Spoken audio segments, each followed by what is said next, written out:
নবী নূহ নবী দয়া নবী জমিনের উপরে এসেছিলেন, তিনি কষ্ট করেছিলেন।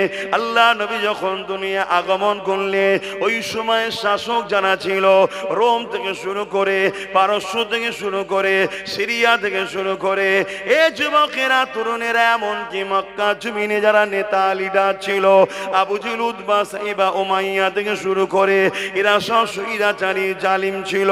এরা গরিবদেরকে লুটতো, এরা নারীদের দেহ শোষণ করত। এদের লাঠিয়াল বাহিনীরা নারীদেরকে ভোগের পাত্রী বানিয়ে দিয়েছিল এবং এরা এমন সিস্টেম করে দিয়েছিল, নারীদের কোনো মর্যাদা ছিল না, তাদেরকে জেন্ত পুঁতে দেওয়া হতো। আল্লাহ নবী নূহ নবী দয়া নবী এই দৃশ্যখানা দেখে আল্লাহ নবী তাদেরকে বোঝাতে লাগলো, তোমরা নারীদের উপরে জুলুম বন্ধ করো, গরিবদের উপরে জুলুম বন্ধ করো, কৃতদাস প্রথা বন্ধ করো।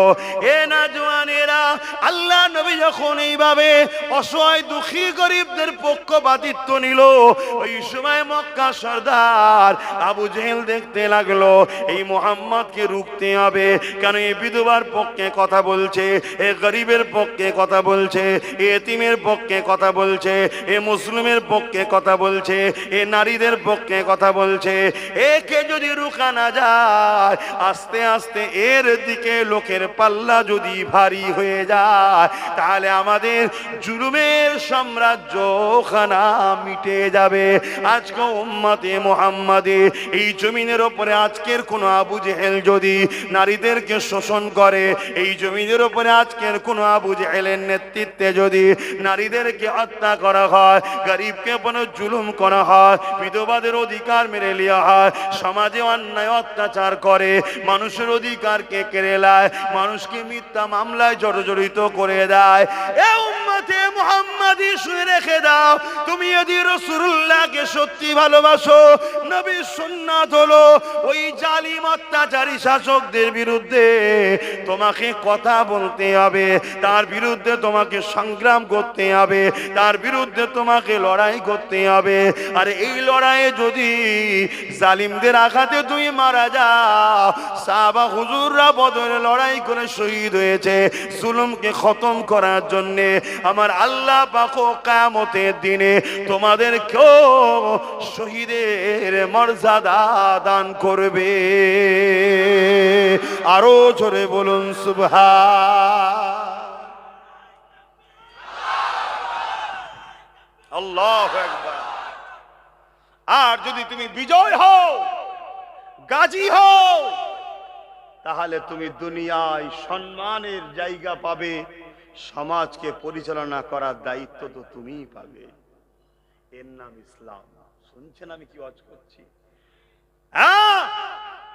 এই রুহে জমিনের উপরে আসমানের নিচে কেউ যদি থাকো, কোন মুফতি মৌলানা হযরত শেখ আমির পীর পীরজাদা আব্বাস সিদ্দিক ইসলামের বাইরে গিয়ে কথা বলছে, চ্যালেঞ্জ করছি, আসো জালিমদের পক্ষপাতিত্ব নিয়ে আসো, আমি তোমার সঙ্গে মোকাবেলা করতে রাজি আছি কিতাব দ্বারা। আজান হচ্ছে? আচ্ছা, আজানটা হয়ে যায়, যে যেভাবে আছেন বসুন, আজান হয়ে যায়। এখানে কদ্দুর মসজিদ, মাইক বন্ধ করে দিলে আওয়াজ যাবে না?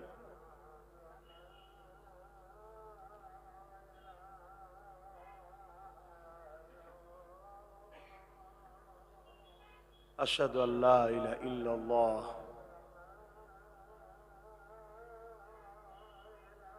কিছু মসজিদে নামাজ পড়ে কে জানে?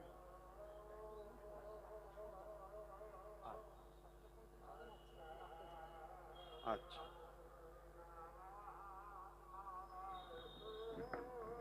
সাল্লাল্লাহু আলাইহি ওয়াসাল্লাম।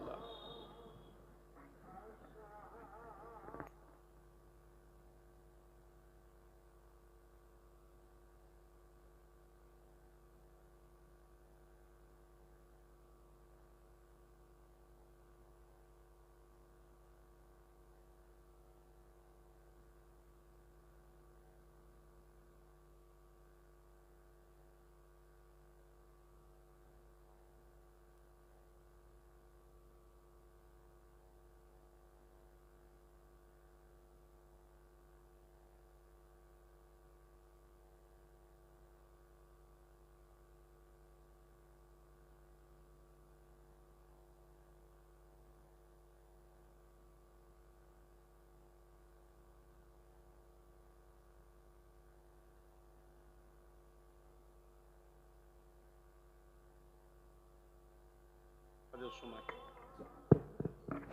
আল্লাহুম্মা রাব্বা হাজিত দরুদ শরীফ আল্লাহুম্মা সাল্লি আলা সাইয়্যিদিনা মাওলানা মুহাম্মাদ ওয়া আলিহি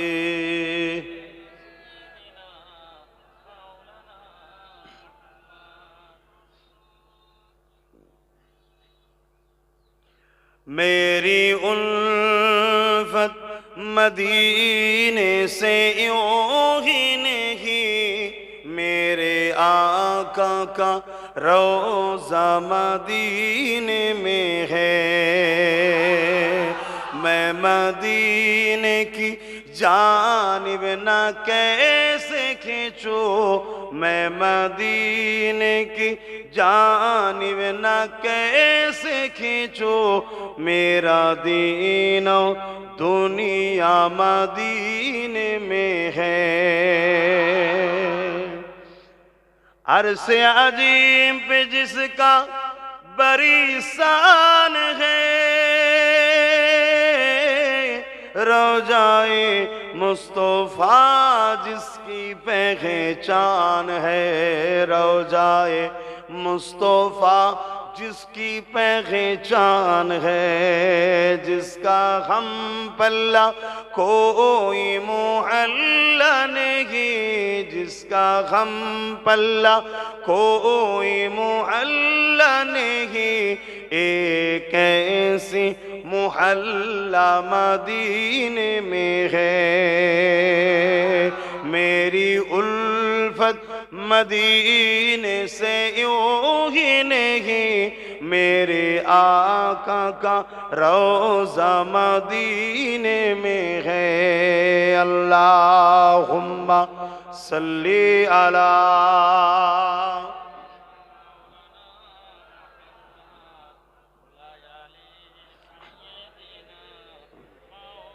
আমার আব্বা জানেরা মন দিয়ে দুটো কথা শুনুন আজানের সময় মাইকটা বন্ধ করে নামাজের সময় করে দেবেন বক্সে চলবে নাম্বার 1 যত নবী রাসূল এসেছেন তিনাদের লড়াই ছিল জালিম শাসকের বিরুদ্ধে জোরে বলুন সুবহানাল্লাহ একটা দেখাতে পারবেন না 1 লক্ষ মতান্তর 2 লক্ষ 24 হাজার নবী রাসূল রয়েছে কোন নবী জালিম শের পক্ষে জালিম শাসকের পক্ষে সাথ দিয়েছে একটাও দেখাতে জোরে বলেন ইব্রাহিম নবী আমাদের আব্বাজান মুসলিম জাতির পিতা জালিম অত্যাচারী স্বৈরাচারী খুনি সমাজ বিরোধী চরিত্রহীন নমরুদের বিরুদ্ধে লড়াই করেছে হযরতে মুসা আলাইহিস সালাম জালিম অত্যাচারী স্বৈরাচারী খুনি দরিন্দা ফেরাউনের বিরুদ্ধে লড়াই করেছে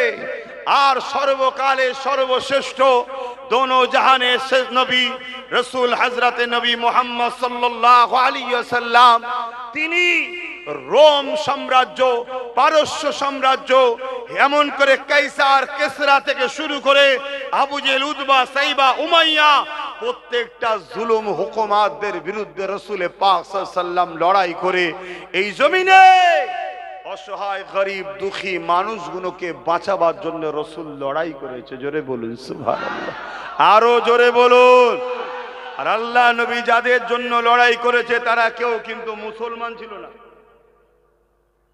শুনছেন আমার কথা কি বলছি আমার রাসূল যাদের জন্য লড়াই করেছে তারা উতবা সাইবা আবু লাহাবদের সব গোলাম হয়ে গিয়েছিল গলায় বিভিন্ন সব তাদের মান্যওয়ালা সব তৎকালীন নকল খোদার ফটো ছিল রাসূল তাদের পক্ষে অর্থাৎ এটাই হলো মানবতা ও মুসলিম ওর হয়ে লড়বো হিন্দু ও আদিবাসী ওর হয়ে লড়বো না এটা মানবতা নয় যে মজলুম তার পাশে দাঁড়াও এটাই হুজুরের আদর্শ জোরে বলুন সুবহানাল্লাহ আর আমার রাসূলুল্লাহর আদর্শে দলে দলে দলে দলে মানুষ মুহাম্মদ নবীকে লেতা রাসূল বলে মেনে নিয়েছে জোরে বলুন সুবহানাল্লাহ চলে আসেন ইমামে আযম আবু হানিফা জালিম শাসকের বিরুদ্ধে লড়েছে ইমাম বুখারী জালিম শাসকের বিরুদ্ধে লড়েছে ইমাম সুফিয়ান সাউরি জালিম শাসকের বিরুদ্ধে লড়েছে সুলতান হিন্দ গরিবে নওয়াজ জালিম শাসকের বিরুদ্ধে লড়েছে। চলে আসেন আমার আপনার মুর্শিদ কেবলা মোজাদুদুজ্জামান দাদা হুজুর পীর কেবলা ব্রিটিশ হুকুমতদের বিরুদ্ধে কথা বলেছে। এ যুবক, আজকে কোন মুফতি মৌলানা পীর পীরজাদা যদি জালিম শাসকের সঙ্গে হাত মিলায়, জানতে হবে ঘোলা হয়ে গেছে, এ মুনাফিক, এ 72 দলের অনুসারী, এ নবী ও সাহাবাদের কাতারের নয়। এলেম থাকতে পারে, এলেম তো ইবলিস শয়তানেরও রয়েছে, আমি কি করব? যদি এলেমটা রাসূলুল্লাহর পক্ষে না চলে তো এলেমের কোনো দাম আছে? এই দুটো কথা মনে থাকবে তো, যে জুলুমের দিকে আল্লাহ ও রাসূল নাই, আমরা থাকবো, এটা মাথায় রাখবেন। কিন্তু মনে রাখবেন, জালিমদের বিরুদ্ধে লড়াই করা এতটা সহজ বিষয় নয়। অনেকে বলে পরিস্থিতি ঠিক হলে তারপরে যাব। কখনো উম্মতে মুহাম্মাদি তোমার আমার জন্য পরিস্থিতি নরমাল হয়নি গো। কখনো চিঙ্গিস খানের সাথে লড়তে হয়েছে, কখনো হালাকু খানের সঙ্গে লড়তে হয়েছে, কখনো বুশের সঙ্গে লড়তে হয়েছে, কখনো হিটলারের সঙ্গে লড়তে হয়েছে, কখনো হতভাগা আকবর মোগলে আজমের সঙ্গে লড়তে হয়েছে, কখনো ব্রিটিশের সঙ্গে লড়তে হয়েছে। যুগে যুগে যুগে যুগে এ উম্মতে মুহাম্মাদি আল্লাহ তো তোমাকে আমাকে দুনিয়ায় পাঠিয়েছে পরীক্ষা নেবার জন্যে। বান্দারে, তোর কাছে মরণকে তুই ভয় করিস না আমি আল্লাহ আমাকে ভয় করে? এটাই তো পরীক্ষা আল্লাহ বানিতে লেগেছে। ওরে আমার বান্দা বান্দিরে, এই জমিন তোদের জন্য চিরস্থায়ী নয়। আমি আল্লাহ কখনো তোদেরকে ধনী করে পরীক্ষা নেব, কখনো গরিব করে পরীক্ষা নেব, কখনো লোভ লালসার মধ্যে ফেলে পরীক্ষা নেব, কখনো আবার আতঙ্কে ভয়ের মধ্যে ফেলে পরীক্ষা নেব। যেমন আজকে মুসলমান নানান দিক দিয়ে আতঙ্কের মধ্যে পড়ে গেছে। কি আমরা ভয়ের মধ্যে আছি না? নাই? কি একদিকে এসআরের টেনশন, ওইদিকে আবার ডাকা ঢুকতে চাইছে, কোন দিকে যাই বল, দিকে টেনশন না? এসব পরীক্ষা, সব পরীক্ষা। বান্দা ফাইসাল্লাহ কি করিস দেখবো। এ নওজোয়ান তরুণেরা, ফাইসাল্লাহ বান্দা কি করে দেখবো। মনে রেখে দিও বান্দা, আমি আল্লাহর উপরে তোমরা যদি ভরসা করে, আমার উপরে তোমরা যদি মজবুত করে জমে থাকতে পারো, মনে রেখে দিও দুনিয়া হাজারো চেষ্টা করেছিল আমার গরিবে নামাজকে হিন্দুস্তান থেকে তাড়িয়ে দেবে, কিন্তু রুখতে পারেনি। গরিবে নামাজের পানিকে বন্ধ করে দিয়েছিল, রুখতে পারেনি। গরিবে নামাজকে পাথর ফেলে মেরে দিতে চেয়েছিল, মারতে পারেনি। গরিবে নামাজকে আগুনের বান দিয়ে জাদুকার জয়পাল মিটিয়ে দিতে চেয়েছিল, পারেনি। পরবর্তীতে দেখা যায় ওই জাদুকর জয়পাল এসে গরিবে নামাজের খাদেম হয়ে যায়। দুনিয়ায় যুগে যুগে আল্লাহ আমাদেরকে পরীক্ষা নিয়েছে, আজও পরীক্ষা নিতে লেগেছে। এই পরীক্ষায় খাবরে গেলে হবে না, মনকে মজবুত করে ধরতে হবে। আমরা নিজেদের জানকে বাঁচাতে গিয়ে আল্লাহ দিনের দুশমনদের সঙ্গে যেন সম্পর্ক না করে ফেলে।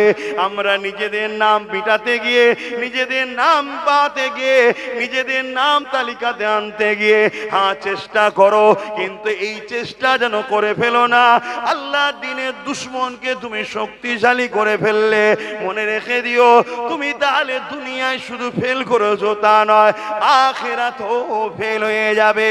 এ নওজোয়ানেরা, কারণ আল্লাহ নবী অনেক কষ্ট করে এই জমিনের ওপরে সন্ত্রাসকে মিটিয়েছে, এই জমিনের ওপর থেকে দাঙ্গাবাজকে মিটিয়েছে, এই জমিনের ওপর থেকে খুনিদেরকে মিটিয়েছে, এই জমিনের ওপর থেকে জুলুমকে মিটিয়েছে, এই জমিনের ওপর থেকে অত্যাচারকে মিটিয়েছে, এই জমিনের ওপরে নেশাকে মিটিয়েছে।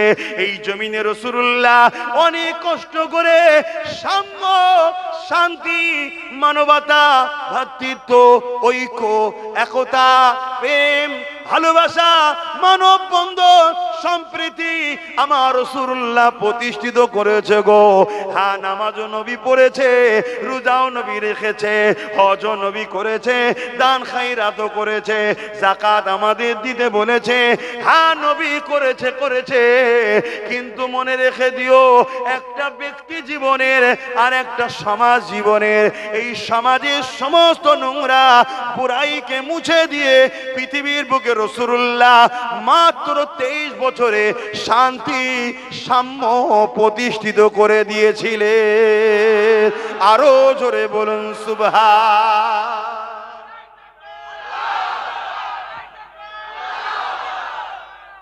আমাদের কি সেটা বেঁচিয়ে রাখতে হবে না? বলে, আমরা তো সেই নবীর গোলাম, আমরাই তো দিনের পাহারাদার, আমাদেরকে তো বাঁচাতে হবে। ইসলামের একটা একটা করে ঐতিহ্যকে মুছে দেওয়া হচ্ছে, ইসলামের একটা একটা করে নীতিকে বাদ দিয়ে দেওয়া হচ্ছে, ইসলামের একটা একটা কালচার আস্তে আস্তে ধূলিসাৎ করে দেওয়া হচ্ছে। মাফ করবেন, কাউকে গায়ে লাগলে কিছু করার নাই, সত্য বলার নাম ইসলাম। স্কুলগুলো বন্ধ হচ্ছে, যেমন প্রতিটা অঞ্চল বলুন, পাড়ায় বলুন, শহরে বলুন, মদের দোকানটা বাড়ছে না কমছে? তাহলে এরা ইসলামকে মিটাবার পরিকল্পনা করেছে না করেনি? শিক্ষা দিবার নাম ইসলাম, আর মদকে মিটাবার নাম ইসলাম। এরা মদ দিচ্ছে, শিক্ষা মিটাচ্ছে, আর তাদের সহযোগিতা উম্মতে মুহাম্মাদি করছে। আর আমরা বলছি হুজুরের শাফাত নিয়ে জান্নাতে যাব। এটা আমার কম ভুল রাস্তায় আছে না নাই? এই কমকে বুঝাবার দায়িত্ব কার? ডাক্তারের, উকিলের, পুলিশের, জজের? এ তো মুসলিম উলামারা। আল উলামা ওয়ারাসাতুল আম্বিয়া, নবীর ওয়ারিসরা তো বুঝাবে, আলেমরাই তো বুঝাবে। এ যুব সমাজ, 500, 1000, 2000 পেয়ে খুব মজা লাগছে, কিন্তু তোমার বাচ্চার শিক্ষা নাই, তোমার বাচ্চা মূর্খ তৈরি হচ্ছে, তোমার বাচ্চা আগামী দিন কারো পক্ষে দাঁড়িয়ে কাউকে বোম মারবে, কারো পক্ষে দাঁড়িয়ে কাউকে শুট করবে, কারো পক্ষে দাঁড়িয়ে কারো ঘর ভাঙবে, আর পরবর্তীতে মিডিয়া পত্রিকাতে এসে যাবে অমুকের বেটা, মোল্লার ছেলে, দেখো সন্ত্রাস, তোমার বাচ্চা জন্মের মতো জেলে চলে যাবে। একটা পরিকল্পনা চলছে জাতকে দাগ লাগাবার জন্য। যাদের জন্য আমরা লড়াই করি, যাদের জন্যই মারপিট করি, যাদের জন্যই আমরা লড়াই করলাম, আজকে মিডিয়ায় বসে বসে তাদের সামনেই যখন বলা হয় মুসলিম এলাকা সমাজ বিরোধী কাজ বেশি, জুলুম কাজ বেশি, অত্যাচার কাজ বেশি, তারা কি আমাদের হয়ে ব্যাট ধরে? কথা বলুন। উপরন্তু তারা মিডিয়ার সামনে এসে একটা জাতিকে তৈরি হওয়ার জন্য ইশারা দিচ্ছে। কি? একটা জাতি যদি এক হয়ে যায় কি ঘটনা ঘটতে পারে জানো তো? তার মানে কি? আমাদেরকে সমাজ বিরোধী, দাঙ্গাবাজ, খুনি বানানো হচ্ছে, যাতে করে আমাদের প্রতিবেশী যারা আরো আছে তারা আমাদেরকে ঘৃণা করে, আমাদের যাতে ক্ষতি হয়, আমাদেরকে দমন করা যায়, তার জন্য তারা সংঘবদ্ধ হোক। কথা মাথায় ঢুকছে না? ঢুকে নেই? সব মাথার উপর দিয়ে যাচ্ছে নাকি? যদি বুঝার হয় বোঝো, আর নাই মনে রেখে দিও, মনে রেখে দিও। অপরের জমিতে পানি চলে যাওয়ার ভয়ে নিজের জমিতে পানি চাষ করা বন্ধ করে রেখেছে 79 বছর ধরে।